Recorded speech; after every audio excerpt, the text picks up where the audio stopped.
Delirios científicos radiofónicos. Alimento para mentes inquietas en estéreo. Historias naturales, investigaciones peculiares. Descubrimientos sorprendentes. Narraciones desde las fronteras del saber colectivo que le ponen sabor a la semana. Porque a fin de cuentas la ciencia que no es comunicada es ciencia condenada al olvido. Amasemos juntos esa materia gris y hagamos bullir el elixir del conocimiento. Bienvenidos a Masaje Cerebral de Reactor. Buenas tardes a quien esté allá afuera escuchando esto a través de su altavoz radiofónico en vivo. Y también buenos días, buenas noches, buenas madrugadas o lo que sea que corresponda a quienes lo estén haciendo en su versión de podcast en el futuro. Esto es el Masaje Cerebral. Yo soy Andrés Coteiriar de la Sociedad de Científicos Anónimos y hoy estaré en modo monólogo, pues nuestro querido Claudio Martínez no nos pudo acompañar, me mandó solo a la batalla. Sin duda, pues extrañaremos sus respuestas equivocadas y sus dosis constantes de humor. Pero bueno, el show debe continuar y le mandamos saludos a Claudio y buenos augurios donde quiera que esté. Ya saben que se pueden comunicar conmigo y también con Claudio. Háganle saber que se le extraña. Hagan que se arrepienta de no haber venido en @Coteiriar, @Claudífonos, en esa plataforma cada vez más dudosa llamada X, ¿no? Antes Twitter. Pónganle su hashtag Masaje Cerebral y pues con gusto aquí yo los voy atendiendo. Dado la soledad de esta cabina, consideré propicio, quizá, compartir con ustedes una historia, pues digamos que íntima, ¿no? Vamos a adentrarnos en los terrenos íntimos de la muerte. De la muerte y de qué pasa después de la muerte, y más específicamente en el mundo de los carroñeros, ¿no? De todos esos seres necrófagos que se alimentan de tejidos en descomposición. Así que si les parece, les voy a ir tejiendo una historia personal y la manera en que yo no solo llegué a conocer a estos gusanos carroñeros, sino que además los subestimé. Y luego me arrepentí profundamente de haberlos subestimado. Bueno, ahí les va. La situación es esta. Digamos que corría el año 2006 y mi preciosa boa constrictor de 3 metros de largo y casi 20 kilos de peso con la que había compartido habitación durante los últimos 15 años, se acaba de morir. Evidentemente era un día muy pues, triste para mí, ¿no? Estaba bastante triste. No les voy a explicar ahorita por qué tenía una boa de ese tamaño compartiendo mi habitación, ¿no? Para eso pueden remitirse a nuestro episodio llamado Furia Reptiliana y darse una idea. Pero sí les voy a decir que formaba parte de una colección que para ese momento ya figuraba como una UMA o Unidad de Manejo para la Conservación del Medio Ambiente, registrada ante la Semarnat. Y pues entre las legislaciones pertinentes a tener una colección de organismos exóticos estaba el que tú no te puedes deshacer de un cadáver, ¿no? Porque tienes que poder demostrar que ese individuo, en efecto, pues pereció y que no lo comercializaste de manera extraoficial. Por otro lado, ¿no? Y pues a pesar de estas regulaciones a lo mejor cuestionables, la verdad es que este animal pues era demasiado especial para mí, ¿no? Como para terminar ahí enterrado en el jardín cual hámster genérico, yo qué sé. Yo le había puesto perro a esta boa porque fíjense que mi madre era alérgica a los perros y a los gatos. Así que yo nunca pude tener una mascota de tipo convencional, nunca tuve un canino, vaya, y pues supongo que perro era una modesta manera de lidiar con esos traumas de no poder tener un pequeño perrito, ¿no? Cuando fue niño. Pero bueno, el caso es que 15 años, y piensen ustedes, ¿qué haces con una boa de casi 20 kilos? Porque una cosa era meter en el congelador de la casa materna a geckos, ranas, crías, vaya, de alguna especie, entre los botes de helados y el vodka, y otra muy distinta que una serpiente, ¿no? Un sarcófago plástico en forma de una enorme bolsa de basura tamaño extra grande, pues tapara toda la puerta de la ladera. Por suerte mi mamá, que siempre ha sido pues particular, le mandamos un saludo, particularmente generosa y paciente, me otorgó el plazo de un par de semanas para resolver el asunto. Y así fue pues como empezó mi saga en los terrenos de la muerte, ¿no? Lo primero que hice fue llamarle a mi amigo Jerónimo Berruecos, y compañero de vicio, debo decir. Para ese entonces ambos teníamos 24 años, más o menos 24, a lo mejor Jerónimo 25, y estudiábamos biología en la Facultad de Ciencias de la UNAM, y los dos compartíamos pues digamos, acercamiento, pasión, como le quieran llamar, casi insana por las criaturas rastreras, ¿no? Así que pensé que a lo mejor Jerónimo y sus conocimientos en el arte de la taxidermia me podrían ser de gran ayuda en este caso. Jerónimo pues recibió la noticia de la muerte de Perro con notable pesadumbre, evidentemente, y me dijo que claro, que me ayudaría y que se haría una vuelta a la casa hacia el final del día. La cosa es que Jerónimo tenía cierta experiencia curtiendo pieles y entonces se propuso a curtir la piel, pero no así el esqueleto, ¿no? Porque fíjense que cuando haces una taxidermia, quieres conservar a un reptil, no es lo mismo que un ave o un mamífero, que suelen disecarse. A lo mejor tienen esa imagen en la cabeza. Los reptiles, como su cuero es muy duro y el rigor mortis pues lo torna aún todavía más áspero, vaya, no se prestan tanto para este tipo de procedimiento de rellenar el cuerpo con estopa, ¿no? Y prepararlo y dejar un organismo relativamente similar a su versión en vida. La verdad es que cuando disecas un reptil, un cocodrilo, pues termina siendo como un animal más propio de bar, así de una pieza kitsch, como de un congal, eso es que hay toro mecánico y bebidas adulteradas, que una pieza digna de museo. Por lo cual, a menos que puedas o pretendas guardar el organismo en un frasco de formol, ¿no? Ambarino, que en este caso estaba fuera de la cuestión porque imagínense de qué tamaño tenía que ser el frasco, pues lo que se opta es por solo conservar la piel curtida y el esqueleto montado, ¿no? Sobre una superficie rígida. Ahora aquí, si estuviera Claudio, yo le dejaría una pregunta abierta y se las voy a dejar a ustedes. ¿Cuántas vértebras creen que tenga una boa, no? Porque se imaginarán que no es una tarea sencilla. Si se te llega a desarticular todo el esqueleto cuando lo estás apartando del resto de tejidos del cuerpo, pues acabas con un rompecabezas que te promete varios dolores de cabeza, ¿no? Ahí échenme a coterear cuántas vértebras y sus costillas correspondientes se imaginan que tiene una boa.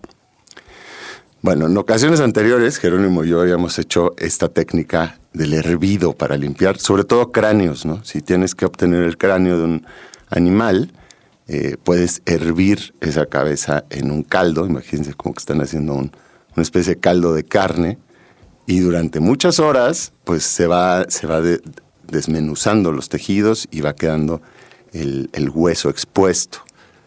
Claro que pues, para hacer esto con perro, imagínense que se requería una olla pozolera de dimensiones descomunales, ¿no?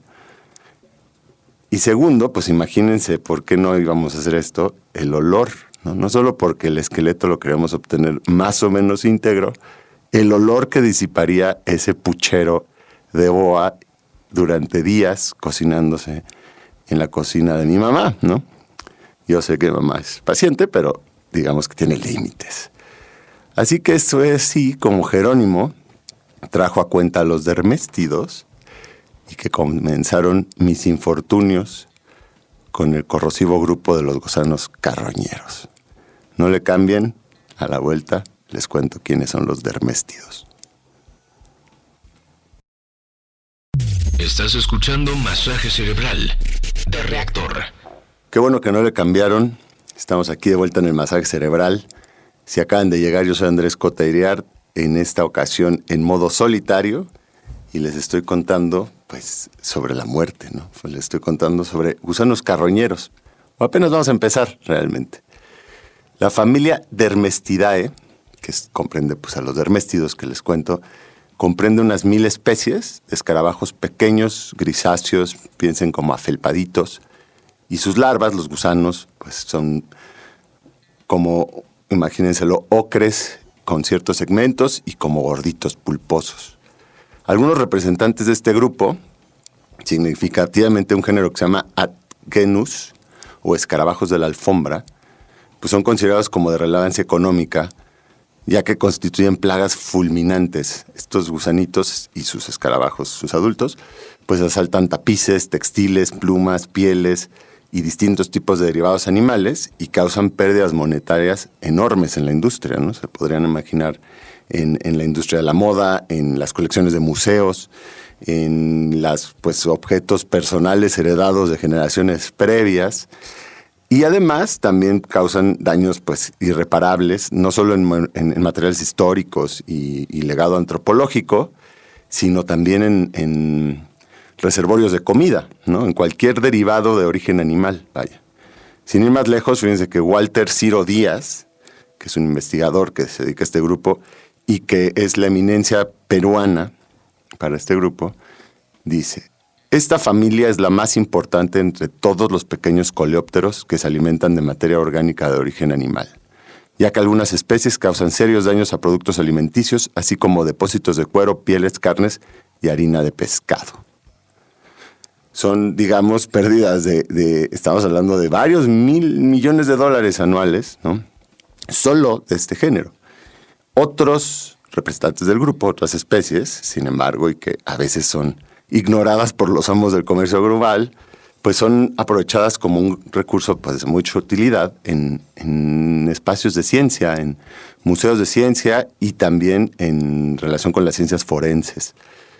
Y también nos prestan servicios ecológicos imprescindibles para el funcionamiento de los ecosistemas, ¿no? Pues participan como estos engranajes esenciales en la descomposición y recirculación de los nutrientes. Este es el caso de los derméstidos que les estoy platicando ahora, de Dermestes maculatus, también conocido como escarabajo carroñero, y que se alimenta exclusivamente de animales en descomposición. Es brutal, ¿eh? O sea, si nunca lo han visto, les invito a que cuando acaben, o si están en su casa lo hagan mientras platicamos, a que vean un video de esto, porque si lo ven en timelapse, si ven cómo actúan estos escarabajitos y sus gusanos desmembrando un cadáver, digamos, comiéndose al cadáver, infestándolo, es francamente sobrecogedor. Es como lo más parecido que existe, yo diría, en el mundo natural a esa nada de la historia sin fin, ¿no? Que se devora las cosas. Y es en días, ¿no? Depende qué cantidad haya. En los museos se manejan dermestarios, que son estos criaderos en cajas de estos gusanos, y pues si hay la colonia suficientemente grande, el cadáver puede ser desaparecido incluso en horas, ¿no? Es brutal, en serio. Yo creo que podríamos decir que estamos ante el agente biológico que torna veraz aquel sonado lema de polvo somos y en polvo nos convertiremos. De hecho, se estima que en regiones tropicales y subtropicales del globo terráqueo, aproximadamente 3/4 partes, fíjense, 3/4 partes, que es una buena porción, digamos, de un cadáver de un espécimen dado, llega a ser desmenuzado y degradado justo por estos invertebrados carroñeros, ¿no? Que junto con moscas y algunos otros comensales aprófitos, se les llama, se dan cita a la mesa y se dan esta vorágine necrofágica. Necrofílica es otra cosa, ¿no? Diría que Claudio lo hubiera señalado bien. Necrofagia, pues comer cadáver. Y bueno, se podrá imaginar que, como les decía, pues así se usan en estos, los taxidermistas, taxónomos, naturalistas, los cazadores, detectives forenses, artistas también. Pues guardan a veces colonias efervescentes de estos derméstidos para justamente esqueletizar especímenes. Y su eficacia, pues, es en serio muy impresionante, ¿no? Bueno, entonces ahí teníamos Jerónimo y yo una posible idea, o fue lo que me contó Jerónimo y me puso todos estos videos para que me fuera familiarizando yo con el poder derméstido, ¿no? El poder de devastación derméstida. Y pues me propuso que a lo mejor ahí estaba la solución al pequeño problema que teníamos entre manos, ¿no? Que era el cadáver de esta boa de 20 kilos que ya estaba cristalizada dentro del congelador de la casa de mamá, impidiendo que guardáramos cualquier tipo de alimento a ser consumido en ese tiempo, ¿no? En la casa. Entonces, bueno, vino un poco el primer problema, que es de dónde lo sacas, ¿no? Estamos hablando, pues, 2006. El mundo se ha cambiado desde entonces, ¿no? Ahora, pues, estás a un clic de distancia de casi todo y no dudo que la dark web No, ni siquiera en la dark web. En otros lados pues ha de haber servicios que incluso te pueden mandar dermestidos a tu casa. No lo sé. En ese entonces, pues eso no había. Sí había tutoriales de YouTube, ¿no? Eso sí les puedo decir. Y ahí más o menos nos dimos cuenta de qué necesitaríamos para montar un dermestario. Lo cual no era mucho, es una infraestructura pues muy similar a lo que ya tenemos Jerónimo y yo andando, que eran criaderos de grillos y criaderos de zofobas y vaya de alimento vivo, ¿no? De distintos invertebrados que se usan como alimento vivo, teniendo pues animales en cautiverio, reptiles y anfibios. En fin, no tuvimos que buscar demasiado, nos va a hacer cuento largo porque pues estábamos en la UNAM y en el Instituto de Biología de la UNAM se contaba con varios dermestarios activos. Y no nos llevó mucho tiempo dar con los alumnos correspondientes a quienes, ¿no?, embelecer y negociar para conseguir hacernos con unos frascos repletos de escarabajos, pupas y larvas, ¿no? Así es como los ven, unos frascos y en fin, les prometimos que les daríamos de vuelta un lote en unos meses y nos íbamos allá los dermestidos a la casa y nos dijeron, ¿no? Recuerdo que algo así nos dijeron como, pero sí tienen experiencia trabajando con estos insectos, ¿verdad? Con ese tono, no sé si no me salió bien, pero que escondía cierta advertencia, ¿no? Evidentemente dijimos que sí, claro, que no había ningún problema. Y nos fuimos contentos, ¿no? Con nuestros dermestidos a casa. Los pusimos en una pecera más o menos grande, porque ahí tenía que entrar el cadáver en su totalidad. Y los metimos a mi closet en un ambiente pues, que necesitaban oscuro, húmedo, cálido. Dispusimos así la pequeña colonia dentro de mi closet y la tapé. Y pues yo le agarré unos pedazos de madera, unas tablas, ¿no? Y las tapé. Pusimos sustrato, soltamos a las fierecillas invertebradas y empezamos a dejar que la madre naturaleza hiciera su parte y que se multiplicaran, ¿no? Solo pusimos algodón, humedad, como les había contado. Y los bichos fundacionales empezaron a trepar por todos lados, gozando de su placa caliente. Viéndolo en retrospectiva, yo creo que esa fue la segunda estupidez que cometimos aquel día. Utilizar madera sin barnizar para elaborar la tapa, quiero decir. La primera, pues evidentemente tener un dermestiario dentro del closet. No le cambien, ya les contaré qué sucedió. Historias naturales, investigaciones peculiares, descubrimientos sorprendentes, masaje cerebral. Qué bueno que no le cambiaron, estamos entrando aquí a la segunda mitad del masaje cerebral necrófago. Estamos hablando de gusanos carroñeros y de derméstidos, ¿no? En particular, de un dermestario que yo tuve a bien colocar dentro de mi closet para ocuparnos de esqueletizar el cadáver de una boa de 20 kilos. Estaba yo dibujándoles que este dermestario pues era más o menos grande porque se imaginarán que el chiste de esto es que tú coloques el cadáver, en el caso de una serpiente, de manera que no se sobreponga ninguna parte de su cuerpo, ¿no? Que quede como sobre un plano. Porque al comer los dermestios todos los tejidos, pues la idea es obtener el esqueleto lo más armado que se pueda. Si logras detener, que usualmente es lo que queríamos hacer Jerónimo y yo al menos, pero si logras detener el proceso de devastación en el momento pertinente, pues incluso obtienes las vértebras con sus tendones todavía unidas, ¿no? Y te ahorras una tarea francamente titánica que sería reconfigurar estas 400 vértebras con sus costillas asociadas. Pero bueno, rápidamente aquí creo que es importante dar un poco de contexto, ¿no? Para que valoremos, saquemos de la historia personal y del closet de la casa de mamá a una dimensión más amplia, que es qué pasa cuando un animal muere, ¿no? ¿Qué pasa cuando un cadáver de cualquier, digamos, animal, sea del tamaño que sea y su categoría, un vertebrado, piensen ustedes, pues se muere? Los primeros entes en sacarle provecho, porque se imaginan, siempre la muerte de unos pues es la oportunidad de otros, ¿no? De hecho es el combustible un poco del mundo, los muertos. Los vivos solemos pensar que los importantes somos los que estamos vivos, pero realmente el sistema viviente pues se erige, está cimentado sobre los muertos, ¿no? Estos muertos pues es la energía que entra al sistema y que mantiene las cosas fluyendo. Digamos que sin esos muertos estaríamos literalmente perdidos. Entonces, cuando un animal muere, los primeros organismos que empiezan a sacarle provecho son las bacterias que conforman su propia biota intestinal, ¿no? Su microbiota, donde las poblaciones estas bacterianas, que sobre todo hay en los intestinos, pues comienzan a engullir las entrañas de dentro hacia afuera, se empiezan a comer este entorno en el que habitaban, y en consecuencia pues se liberan enzimas, ácidos, líquidos digestivos que salen pues de la cavidad corporal hacia otras partes del cuerpo, lo cual empieza el proceso de descomposición, ¿no? Empieza a descomponer los tejidos. Piensen que algunas de esas bacterias son anaerobias, es decir, que respiran en ausencia de oxígeno y producen al hacerlo pues muchos tipos de gases, sulfuro de hidrógeno, metano, cadaverina, sí hay un gas llamado cadaverina, y hay otro gas llamado putrescina, muy textuales sus nombres, que son los que los expelen como zooproductos y que se empiezan a acumular en la cavidad. Esta actividad microbiana y todos sus gases empiezan a crear presión dentro del cuerpo, y como se acumulan estos gases y además van en aumento, pues le dan esa apariencia inflada característica que tienen los cadáveres de unos pocos días, ¿no? A lo mejor lo ubican.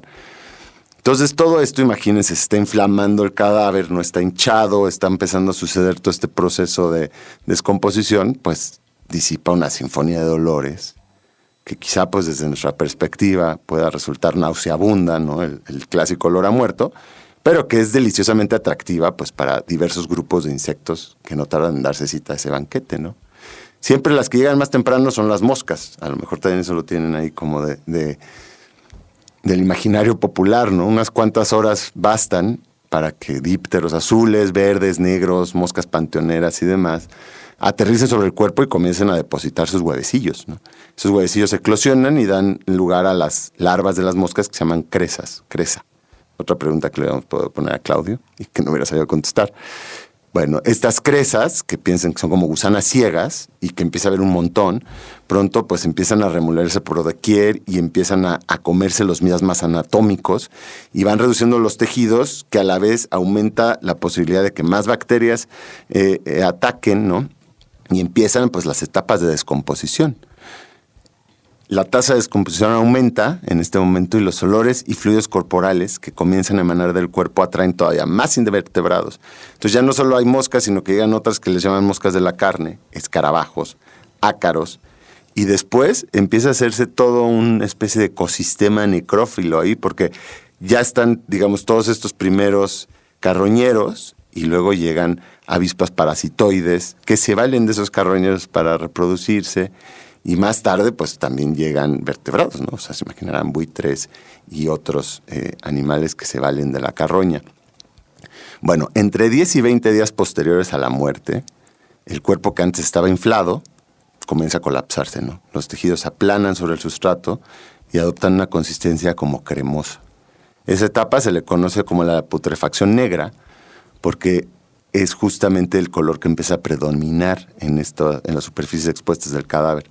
Se empieza a volver negro y el olor cambia, se vuelve más fétido, ¿no? Más fétido y aumenta de intensidad. Y posteriormente da inicio a la fermentación butírica, que es la etapa en la que todos los remanentes de carne ya terminan de ser removidos y el cuerpo se seca despidiendo un aroma como a queso rancio. Ahí es cuando ya está reseco un cadáver. Justamente es el momento en que los derméstidos muestran mayor actividad, porque son descomponedores de etapa tardía y prefieren los tejidos duros y resecos de los tendones y la piel que la materia pastosa de los órganos y capas grasas. Bueno, por ahí se pueden dar una idea, pero nada más déjenme dejarles en este pequeño paréntesis que hicimos más general, ¿por qué es importante esto, ¿no? La relevancia que les estaba diciendo de los necrófagos, que es que, pues sí, estamos básicamente anclados en ellos, el sistema natural se erige en ellos, ¿no? Sin este maná sustancioso que aportan los muertos, ¿no? Básicamente se colapsaría el ciclo de los nutrientes, las plantas no encontrarían suelo fértil en el cual enraizar y se derrumbaría pues el sistema viviente como lo conocemos. Y como les decía hace rato, pues en estos menesteres los gusanos carroñeros y el resto de necrófagos pues son indispensables porque desmenuzan hasta el 3/4 partes de un cadáver, ¿no? Dado. Entonces, bueno, eso es una de las otras razones por las que el gran declive de insectos que está habiendo a nivel mundial y que pueden escuchar en el episodio de insecticidio, en su plataforma de audio de confianza, pues nos debería totalmente poner inquietos, ¿no? Porque es un eslabón más que estamos perdiendo junto con el 80% de los polinizadores de las plantas con flor, al igual que pues el recurso alimenticio de buena parte de la cadena alimenticia terrestre, ¿no? O sea que la extinción de insectos no solo va a conllevar que se queden sin los productores, sino que nos quedemos también sin los que ponen, ¿no?, el ciclo de nutrientes de nuevo en marcha, todos esos descomponedores. Así que bueno, ahí ya tienen su carta de por qué deberíamos prestar atención a lo que ocurra con los derméstidos. No le cambien, en el ocaso de este programa, ahorita a la vuelta, les voy a contar en qué acabó la historia de mi dermestario. Ciencia que no es comunicada es ciencia condenada al olvido. Esto es Masaje Cerebral. Estamos entrando aquí al ocaso del masaje cerebral. Qué bueno que no le cambiaron. Si acaban de llegar, pues estamos por desenvolver el final de una historia. Así que háganse el favor de en el futuro escuchar esto como podcast. Y es la historia del cadáver de boa que yo tenía en mis manos y que teníamos que limpiar su esqueleto, esqueletizar esa boa. La piel, pues, estaba fácil de curtir. Bueno, no fácil, pero era relativamente asequible lograrlo. Pero para obtener el esqueleto, tuvimos a bien montar una colonia de derméstidos, de gusanos carroñeros, en el closet de mi casa. Y bueno, en algún momento, como cuando la colonia ya había, estos derméstidos ya eran bastantes, decidimos que había llegado el momento de sacar la boa del congelador, evidentemente varios meses más tarde del límite que se me había impuesto en casa, y colocarla dentro del dermestario, ¿no?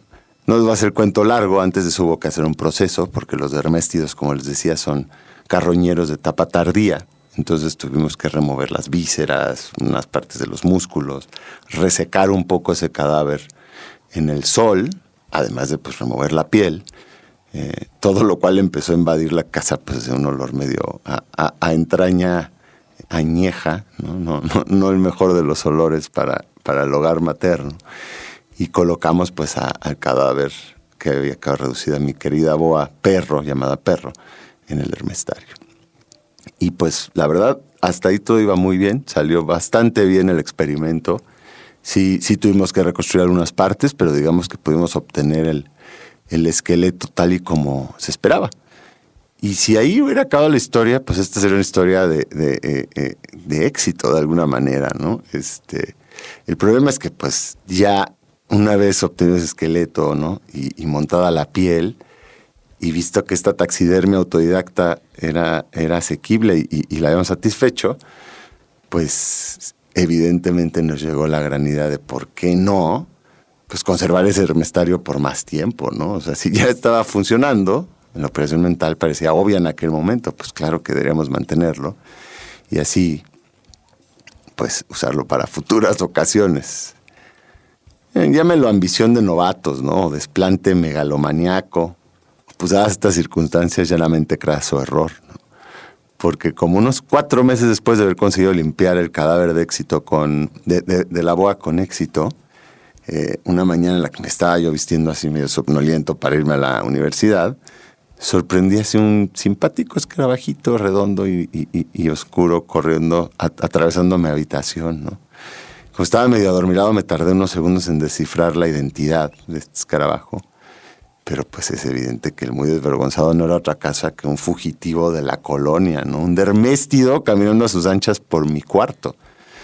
Lo atrapé, ¿no? Lo vi preguntándome cómo diantres se había logrado fugar y deseé con todo mi corazón que fuera el primero, ¿no? El pionero, el Houdini pionero.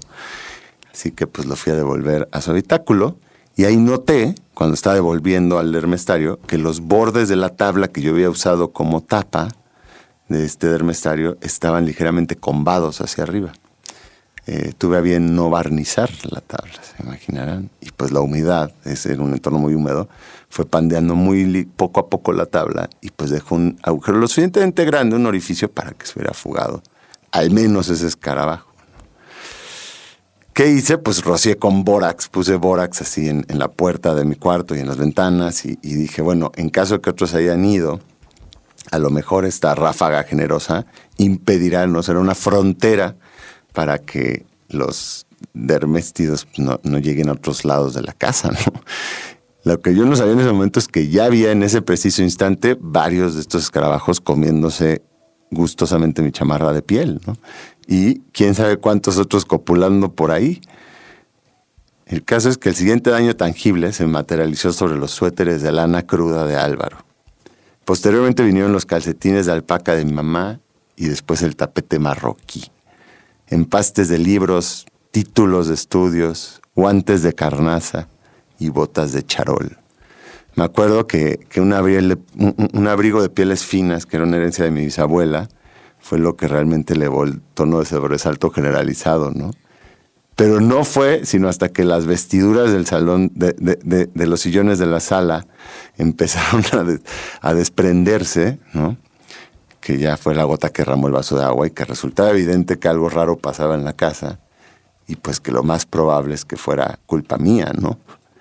Así que no me quedó de otra que aceptar y confrontar la situación, ¿no? Confesar por enésima vez mi responsabilidad en la génesis de las desgracias hogareñas, ¿no? No hacerlo, la verdad, implicaba el riesgo de perderlo todo, porque pues no conocen saciedad estos gusanos carroñeros y como les decía, empiezan pues por los vestigios animales, ¿no? Los textiles y demás que venga de origen animal, cueros, y después se van contra la comida, ¿no? Cualquier cosa que tengas ahí, si tienes carne seca, no se diga, pues es su manjar. Se imaginarán que pues esto no fue nada grato, porque además por segunda ocasión, en lo que iba de ese lustro, tuvimos que emigrar de la casa a casa de mis abuelos por una temporada, porque hubo que fumigar, ¿no? O sea, y fumigar con sustancias bastante tóxicas. Creo, ¿no? Recuerdo que estos fumigadores que mi mamá contrató contrató una compañía de profesionales. Qué bueno que existan profesionales cuando uno los necesita, ¿no?